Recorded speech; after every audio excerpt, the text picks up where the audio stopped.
Today, we're pulling back the curtain on one of the most critical, yet kind of hidden parts of medicine, pathology. It's the science that gives the final, definitive answers behind a diagnosis, and we're going to see exactly how it all works. Okay, so let's start with a scenario you might know. You go to the doctor, they take a biopsy, a tiny piece of tissue. It gets sent off to the lab. But what happens then? I mean, who are the people who look at that sample and figure out what's really going on? That's the mystery we're cracking today. So to get started, we've got to meet the discipline that's all about solving these kinds of mysteries. This is the field that bridges that huge gap between what a patient is feeling and what's actually happening deep inside their body.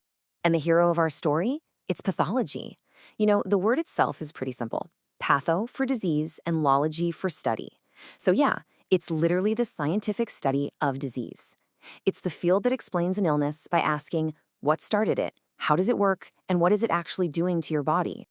So where does pathology fit in with all the other medical sciences? Well, think of it like this. Anatomy and physiology, they describe how the body is supposed to work, its normal state. Pathology is the science of what happens when things go wrong. It's the study of the abnormal. Now, to make sense of everything that can go wrong, pathologists don't just, take a wild guess. Nope, they act like detectives, and they follow a really specific, structured line of questioning to crack every single case. This method lets them build a complete picture of what's happening.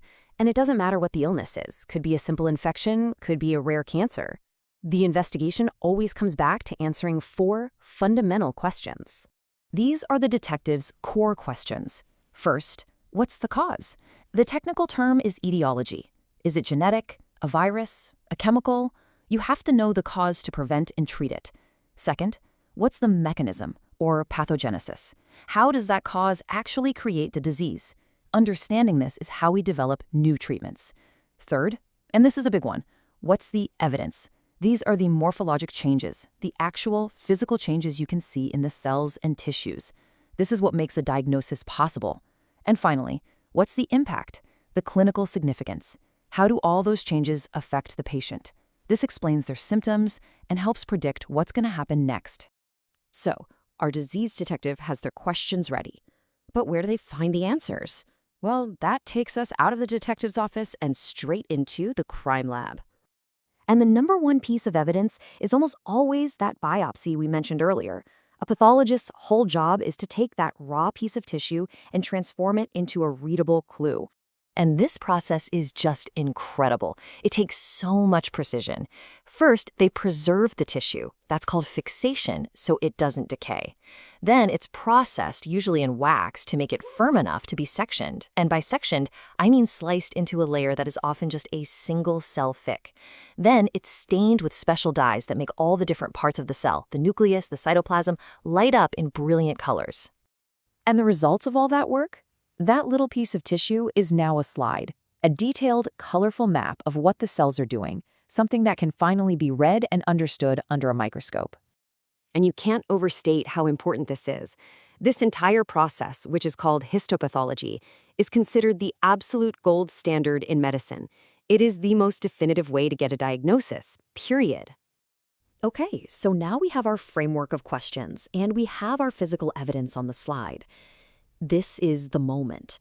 This is where the detective finally cracks the case.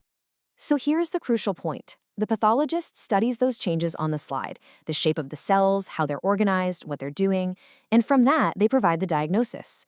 And this isn't just some academic finding. That diagnosis is the single piece of information that guides every single thing that happens next in a patient's treatment. So let's put it all together, right? The 4 questions give the investigation its structure. The lab work provides the hard evidence. You put those 2 together and they reveal the final diagnosis. And that diagnosis is what lets doctors finally understand why a patient is sick, what to expect, and most importantly, how to help them get better. So, pathology is amazing at solving individual cases. But what if the clues from one case could actually help solve thousands of others? Well, that's where you see the true power of this field.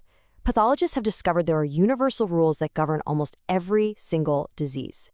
This big idea is called general pathology.